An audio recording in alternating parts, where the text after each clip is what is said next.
C'est ça, c'est que on parle de vivre un très très grand amour, on parle de vivre quelque chose Ordinaire. d'extraordinaire. Euh, Ça va pas se faire de façon, comment je vais dire ça, simple, en claquant des doigts, quoi. C'est un merveilleux chemin, c'est une véritable initiation. Ça demande un engagement et ça demande vraiment d'y aller, quoi, d'aller regarder ça et d'aller encore plus loin, en fait.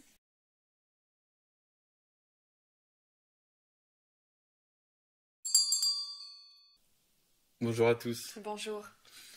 Alors, vous êtes très nombreux à nous demander, que ce soit lors des conférences, que ce soit par email, pourquoi vous n'êtes pas en réunion et les personnes, ou plutôt les couples qui sont déjà en réunion et qui viennent aussi vers toi, bah, c'est pareil, ils te demandent pourquoi c'est si compliqué. Exactement. La réunion et pourquoi quand on est en réunion, est-ce que c'est si euh, Difficile, voilà, voilà. problématique, difficile. Et il se trouve que les réponses, bah, on les voit bien, on les perçoit bien en fait à travers tes stages. Ouais, tout à fait. Et du coup, bah, pour répondre à cette question, on va vous développer à travers les stages l'étendue des réponses parce qu'en fait, il y a plusieurs réponses à cette problématique. Exactement. Alors tout d'abord, j'aimerais que tu expliques, si tu es d'accord, quelles sont les problématiques des personnes, ce qu'elles viennent chercher quelque part dans les stages, en tout cas, qui sont-elles, ces personnes Ouais. qui s'adressent à toi? Alors, les personnes qui viennent dans les stages, en tout cas, c'est toutes des personnes qui se sentent concernées par le sujet des liens d'âme, le sujet des flammes jumelles. Pourquoi ce sujet-là? C'est, pour la plupart en tout cas, des personnes qui ont fait une rencontre à un moment donné, que ce soit maintenant ou il y a très longtemps, et que cette rencontre, finalement, euh, leur a changé la vie. Hmm. A changé la vie parce que ça leur a permis déjà de sentir un amour en eux qui n'a jamais été ressenti. Ça leur a permis et ça leur permet de découvrir véritablement qui ils sont. Et alors, découvrir qui on est, euh, ça passe vraiment par différents états Mhm. et par des expériences qu'on vit dans la vie concrètement. D'accord. Donc, euh, ces personnes, c'est des personnes qui ont donc une reconnaissance, un éveil spirituel aussi. Ça peut prendre quelle forme cet éveil spirituel? Alors voilà, en fait c'est ça, c'est que ça fait partie de cette partie-là. Donc s'ouvrir à l'amour, c'est une des grandes étapes de ces rencontres. Mais l'autre grand sujet, c'est en effet de découvrir qui on est. Et cette grande découverte, eh bien ça passe en effet par une très grande ouverture spirituelle. Alors, ces personnes, elles vivent un événement, une rencontre, un éveil spirituel. Alors, des fois, l'éveil spirituel, enfin moi, pour ma part, en tout cas, c'est le cas. C'est un peu tabou. Enfin, je sais que c'est pas quelque chose facile à en parler. Et d'ailleurs, les personnes qui s'adressent à nous le rendent bien, nous l'expliquent Ouais. bien que c'est difficile. Donc, quelle forme ça peut prendre? Brisons un petit peu ce tabou là de dire voilà, qu'est-ce que ces personnes rencontrent? Alors en fait, elle rencontre plein de choses très différentes. Il y a vraiment de tout, quoi. C'est là, le livre, il est ouvert et tout est possible.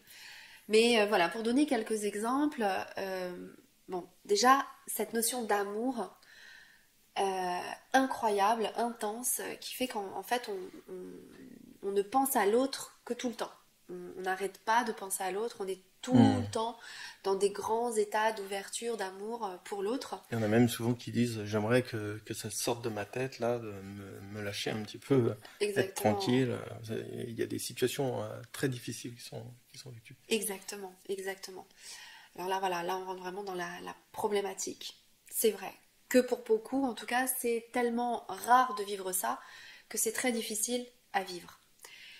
Dans les expériences dites spirituelles, ce qu'on peut rencontrer aussi, alors bah voilà, il y a tout ce qui va être énergétique, comme par exemple les montées de Kundalini, qui peuvent être vraiment très fortes aussi et difficiles à vivre. Il peut y avoir aussi ce qu'on va mettre dans les remontées karmiques, C'est-à-dire, tu vois, des fois ça arrive quand on dit ouais, t'as la tête ailleurs. Dans cette tête ailleurs, il va y avoir des images, il va y avoir des informations qui vont arriver, mais vraiment prégnantes, quoi. C'est pas juste des images mentales, c'est vraiment, voilà, là on sait que... Ça te touche à l'émotionnel? Exactement, exactement. Donc, les remontées karmiques, aussi simplement un éveil de conscience, c'est-à-dire que là tout d'un coup tu ne perçois plus la vie telle que tu la voyais quelques secondes auparavant. Là vraiment ta perception change aussi complètement. Il y a des ouvertures extatiques, des ouvertures de cœur, il y a aussi... Tout ça c'est difficile d'en parler avec ses proches. Enfin moi, Ouais, voilà, alors... je sais que c'est quelque chose d'extrêmement compliqué. Et excuse-moi, je t'ai coupé à travers. Non, vas-y. Donc c'est quelque part ce qu'on y voit, c'est que ce lien demande une ouverture spirituelle, un travail spirituel, un travail d'évolution vers l'amour, vers qui l'on est. Clairement, le chemin en tout cas, c'est vraiment d'arriver à concilier cette puissance d'amour qui est en train de s'ouvrir, c'est une grande possibilité, avec la possibilité, eh bien oui, vraiment de découvrir l'être profond et vrai que vous êtes. L'idée en fait, c'est vraiment, et pour moi en tout cas, c'est vraiment ça qui est le plus important dans ces rencontres-là, c'est d'arriver à concilier cette grande ouverture d'amour avec cette grande ouverture de découvrir qui on est. C'est tout d'un coup tous les blocages, toutes les barrières, tous les freins qu'on peut avoir, quelque part sautent, en tout cas c'est la possibilité qu'on a, sautent au regard de cet amour. Et donc ça fait tout un tas de situations, tout un tas d'expériences que les personnes vivent et qui sont très très très déroutantes, quoi. C'est vraiment tout d'un coup ta vie, ce qui se passe à travers ce lien, ça prend vraiment une grande place dans sa vie. Alors ça c'est pour la catégorie de personnes qui entrent dans le lien, découvrent le lien, voilà. Il y en a même parmi lesquels ça fait plusieurs années qu'ils vivent ça mais qui n'arrivent pas à en sortir. Mais il y a aussi des couples. Il y a aussi des couples qui donc sont en réunion, ou d'ailleurs des couples aussi qui ne sont pas en réunion. Mais du coup, quelles sont toutes les problématiques des personnes qui ne sont pas en réunion, mais aussi celles qui sont en réunion? Qu'est-ce qu'il y a de si difficile?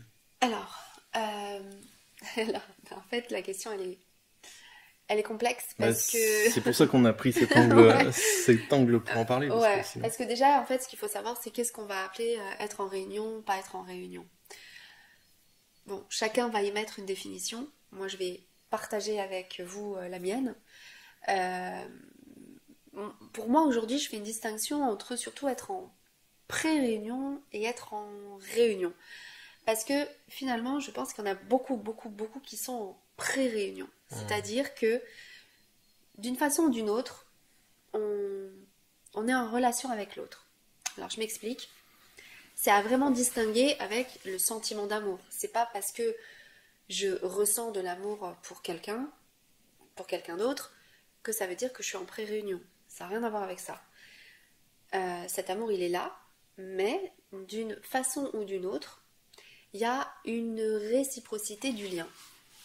C'est-à-dire que ça soit à travers des sensations de le sentir, que ça soit dans la vie réelle et concrète, de le voir régulièrement.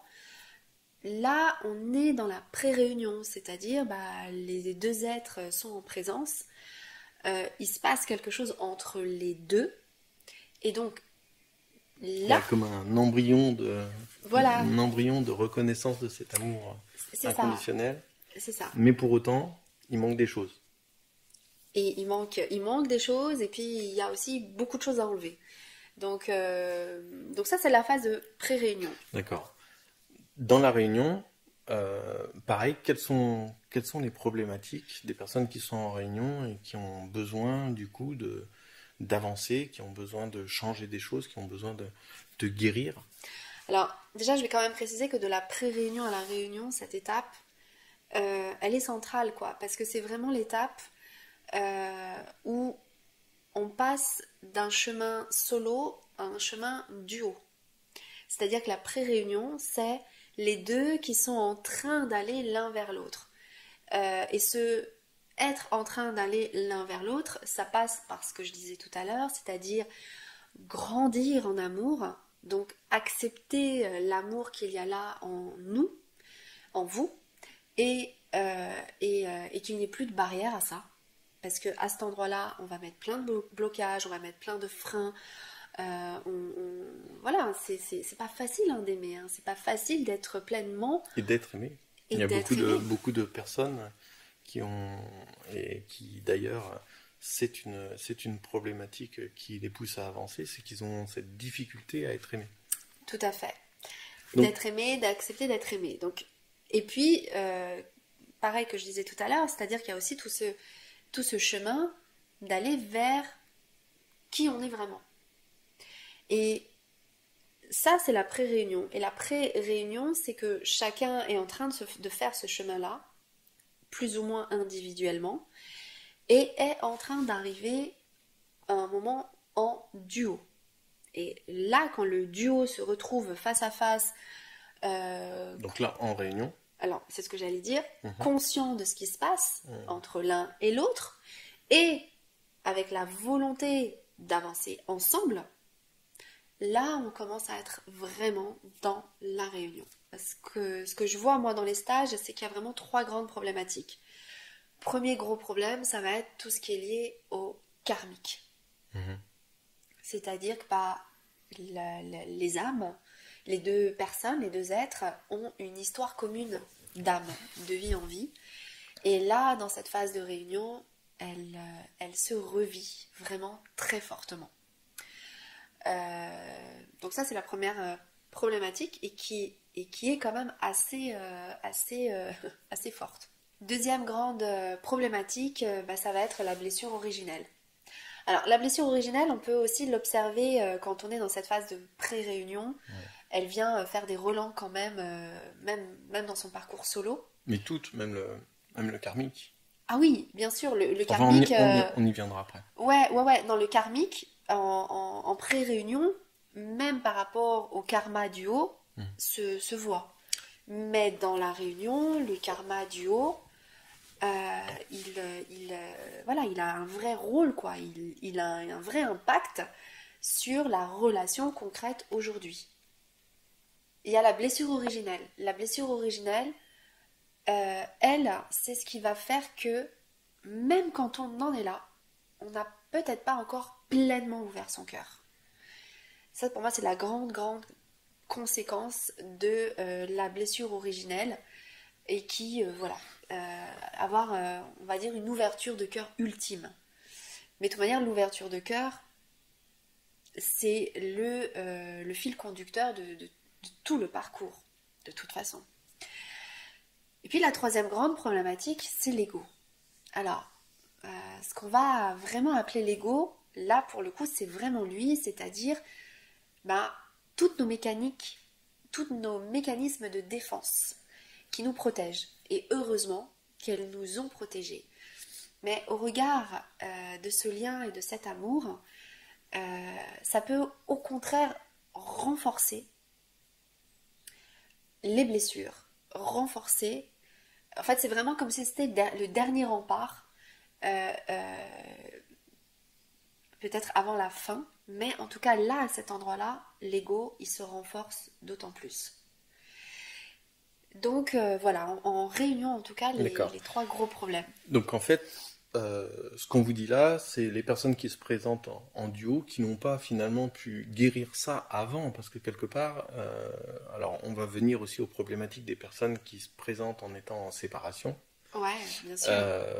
Mais quelque part, les personnes qui se présentent en duo, c'est des personnes qui n'ont pas eu l'occasion de pouvoir guérir ce qu'il y avait complètement à guérir seul.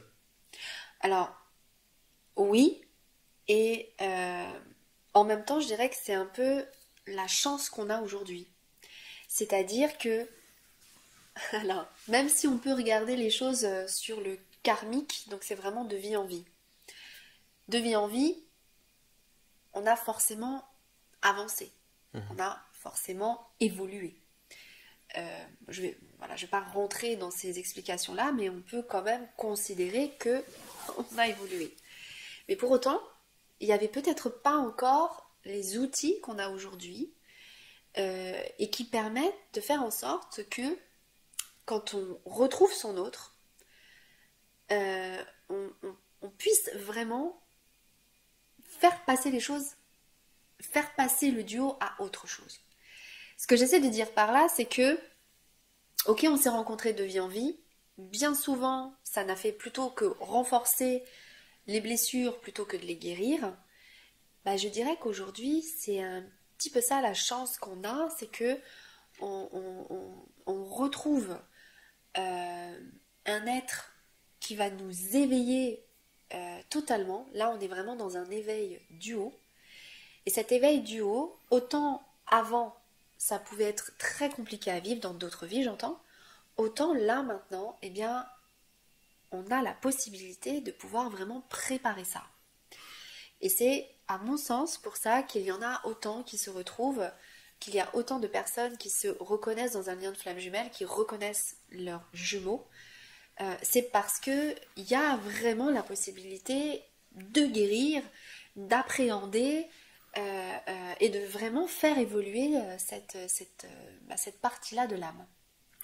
Alors, du coup, vu que tu parles des outils, est-ce que tu peux expliquer un petit peu comment ça se passe pour guérir, oui, pour guérir, pour avoir peut-être des prises de conscience, enfin, expliquer un petit peu ce que les gens vivent dans les stages et qui leur permettent du coup d'avancer. Ouais, alors, pour moi déjà, il y a une étape vraiment fondamentale dans le stage, c'est d'arriver à détecter ce qui bloque. Est-ce qu'on est dans du karma? Est-ce qu'on est dans du transgénérationnel? Est-ce qu'on est dans du karma en duo? Est-ce qu'on est sur de l'ego? Est-ce qu'on est sur une problématique de fermeture de cœur, de blessure émotionnelle? Voilà, blessure émotionnelle. C'est vraiment. Il y a aussi les blessures dans cette vie, le transgénérationnel, ou alors ce qui a été vécu dans les familles ou par l'intermédiaire d'autres personnes, même avec d'autres couples. Parce que au moment de la séparation, il y a des choses qui se présentent. Il y a des âmes sœurs, il y a des situations compliquées, de manque, de choses comme ça. Dites-nous justement en commentaire si vous arrivez à détecter ce qui vous bloque actuellement dans votre lien. Voilà, si vous arrivez à déterminer ce qui bloque dans votre histoire. Donc, dans ces stages, comment ça se passe pour guérir, pour avancer sur tous ces points? Alors, la première étape dans le stage guérison, ça va être de détecter le blocage. Vraiment, qu'est-ce qui fait qu'il y a besoin de passer à l'étape suivante? Donc, les blocages, elles peuvent être karmiques, transgénérationnels. Là, j'en ai pas beaucoup parlé, mais il y a aussi beaucoup de travail transgénérationnel qui se présente dans ce chemin-là. Donc, il y a le karmique, le transgénérationnel. Il y a ce qui peut avoir lié attrait au duo en lui-même, qui va se présenter. Ça peut être la mission de vie aussi, donc c'est-à-dire qu'on est à un moment de sa vie où on ne sait pas trop, on est en pleine transition, on ne sait pas trop où on veut aller, ce qu'on veut faire, quelle est sa place. Donc il y a tous ces moments qui bloquent le lien à identifier. Exactement, c'est déjà identifier les blocages.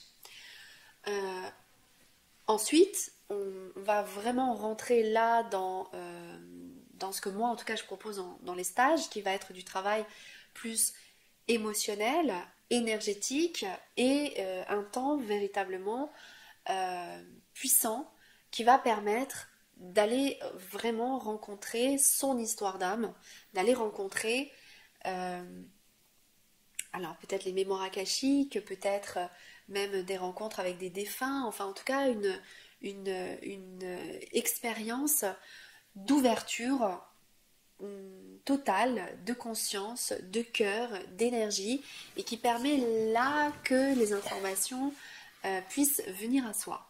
Je vais juste finir par dire que après cette expérience-là, qui va donc amener beaucoup d'informations et beaucoup de prise de conscience, après il y a aussi toute l'intégration et d'aider surtout à ce que ces informations aident concrètement dans la vie, dans la réalité. Donc il y a aussi tout ce temps de ramener les choses dans le concret et dans la réalité. Alors les personnes, qu'est-ce qu'elles peuvent vivre comme expérience? Qu'est-ce qu'elles en disent? Qu'est-ce qu'elles en disent? Alors, bon, déjà c'est à chaque fois des expériences incroyables pour elles, de grande ouverture. Il y a des informations par rapport à leur duo, mais j'en parlais là. Il y a aussi parfois des rencontres avec des défunts, il y a aussi parfois des ouvertures de cœur incroyables, il y a des informations sur le passé, mais il y en a aussi qui ont des informations sur leur futur, voire même sur le futur collectif. Il y a aussi toutes les expériences avec les êtres de lumière qui viennent à eux, voire des êtres plus célestes, galactiques. Donc voilà, c'est vraiment une grande ouverture à tout ce que l'on est. Il y a aussi, et c'est vrai que ça arrive souvent, des déblocages aussi de dons et talents qui étaient jusque-là éteints ou en tout cas mis en latence et qui là sont complètement réactivés.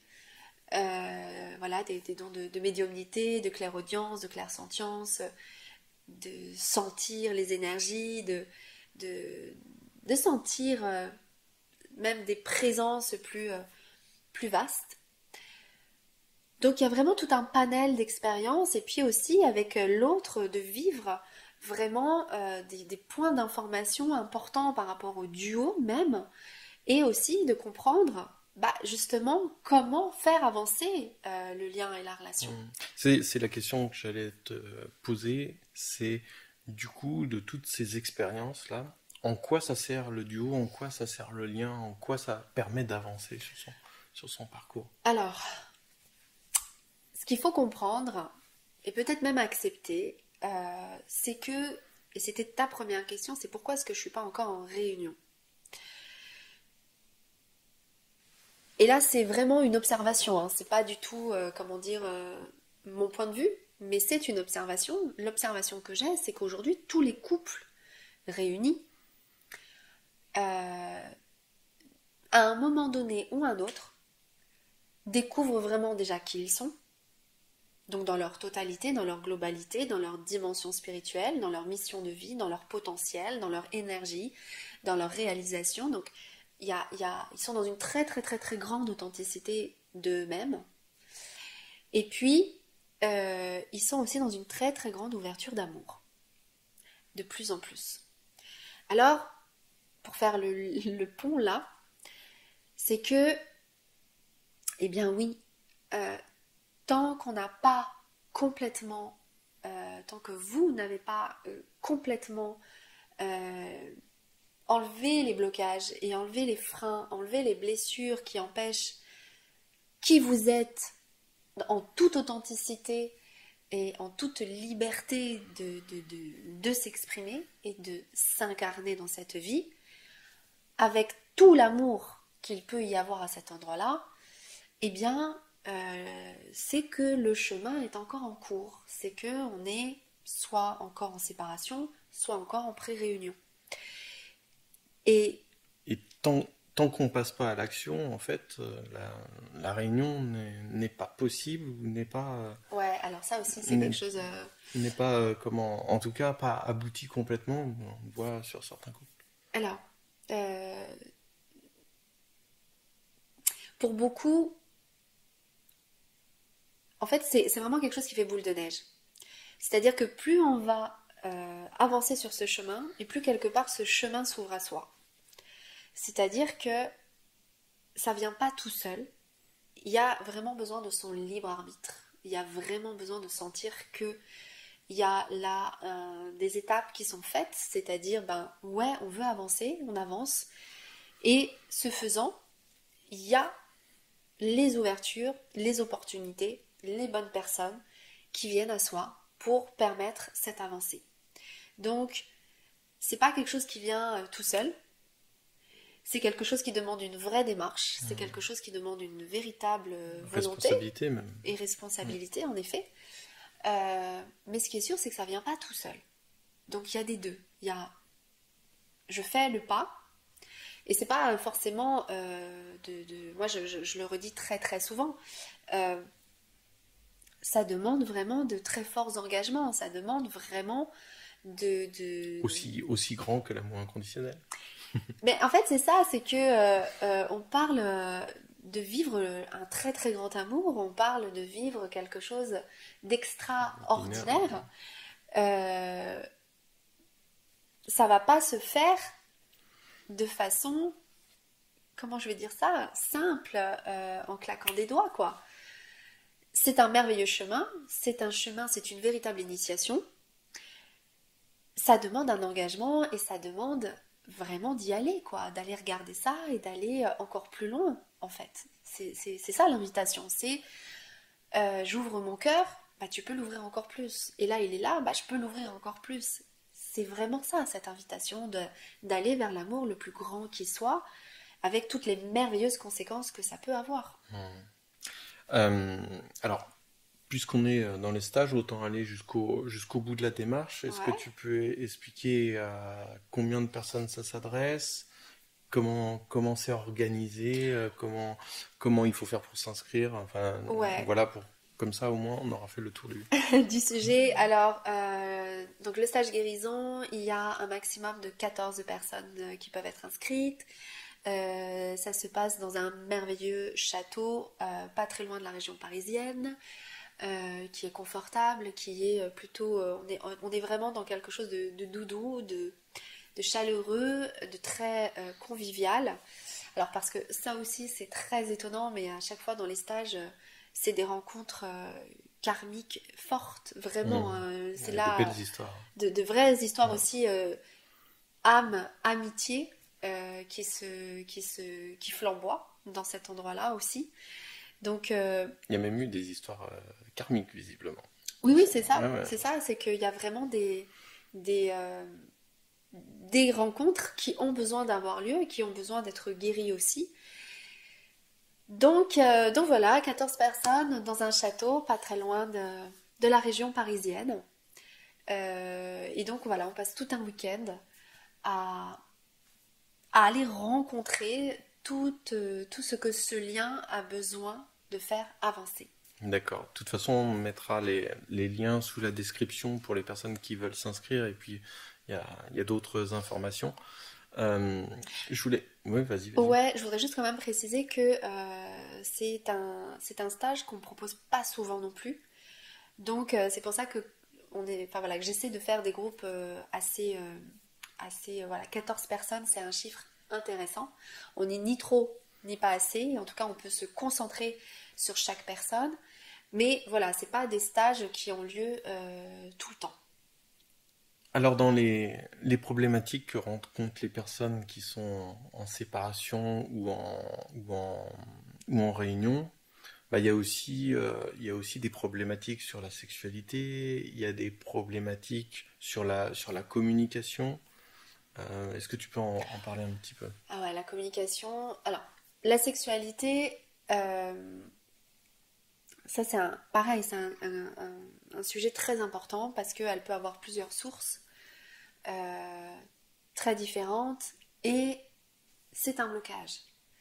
Ce que les personnes rencontrent, c'est soit d'être dans un lien où il y a une sexualité très très grande, très très forte, soit alors où il y a des blocages, hein. C'est ça, C'est des ça. blocages. Et ça aussi, enfin, c'est aussi le moment d'y regarder. C'est ça, c'est que le stage, en tout cas, ça permet vraiment de pouvoir accueillir ce que vous êtes en train de vivre, de la manière dont vous êtes en train de le vivre, et de regarder comment le vivre. Donc, que ce soit une très très grande ouverture sexuelle, énergétique, ou au contraire qu'il y ait là un endroit qui est bloqué, et ben ça aussi c'est propice à aller regarder comment le vivre. Et d'ailleurs, les différentes pratiques qui sont proposées permettent de donner du sens déjà et permettent d'apprendre à être avec ça. Donc ça, c'est par rapport à la sexualité. Et puis, bon, la communication, alors ça, c'est un gros sujet parce que qui fait aussi bien appel à l'ego que d'apprendre à communiquer de cœur à cœur. Et là, on est vraiment sur pré-réunion. Il y a vraiment deux sujets alors. Il y a le sujet de ne plus communiquer par l'ego ou avec l'ego, et aussi c'est un autre sujet de communiquer vraiment d'âme à âme ou de cœur à cœur, selon le vocabulaire qu'on veut employer. Exactement. D'accord. Exactement. C'est-à-dire que quand on est dans l'ego, c'est bien souvent nos protections et qu'on est touché dans un endroit blessé. Et tant qu'on n'est pas conscient de tout ça, c'est très difficile d'avoir une communication avec l'autre, parce que vu qu'on passe son temps à se renvoyer l'un l'autre, parce que c'est comme ça que commence le lien dans la pré-réunion, c'est on se renvoie l'un l'autre tout ce qui fait mal.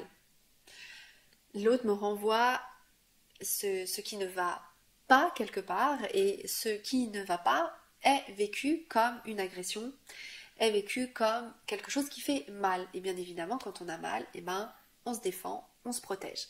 Et donc, le duo, tant qu'il est là-dedans, tac, tac, tac, tac, tac, ça fait un coup de ping-pong très difficile. Et il y a là besoin de transiter vers un autre mode de communication. Autre chose qui l'expérience vécue, l'expérience de guérison vécue, elle ouvre tellement, j'ai envie de dire tous les canaux, que il y a aussi des rencontres avec son féminin et son masculin sacré, divin. Et ça permet aussi d'avoir des grandes remontées énergétiques, mais aussi des rencontres d'ouverture avec la nature, avec le monde. Voilà, c'est toujours des grandes expériences d'amour extatique, incroyable, d'amour inconditionnel. Les stages, je les ai vraiment conçus à partir de ce que je connais, ce que je sais. Depuis 20 ans que j'accompagne et que je me forme à toute méthode de thérapie et de coaching, en tout cas pour aider l'humain à s'ouvrir et à se développer dans sa dimension spirituelle et aujourd'hui divine. Et je dirais qu'aujourd'hui, ma spécificité, c'est ça déjà, d'amener ces outils-là, des outils modernes, mais aussi ancestraux, voire qui font appel à des anciennes civilisations. Et puis aussi, à tout ce savoir que je me suis moi-même ouverte de par ce qu'on a vécu, de ce qu'on vit. L'expérience. Exactement, dans l'expérience de notre duo. Il est vrai que moi, mes capacités se sont développées, se développent, continuent de se développer. Donc, voilà, je mets aussi à profit toutes les informations qui peuvent venir à moi, tout ce que je ressens également en termes de guérison, en termes de compréhension, en termes d'arriver vraiment à toucher les endroits qui ont besoin d'être guéris et d'être grandis et développés en amour. Donc, ma spécificité, ça va être vraiment des grandes ouvertures, que ce soit expérientiel ou que ce soit à travers les informations qui peuvent venir à moi pour vous aider. Voilà, ça va être un tout. Alors, on vous dit à très bientôt, peut-être en stage d'ailleurs. Voilà, n'hésitez pas à vous inscrire, vous allez avoir le lien dans la description. Donc voilà, vous êtes bienvenus. À très bientôt. À bientôt, au revoir. Au revoir.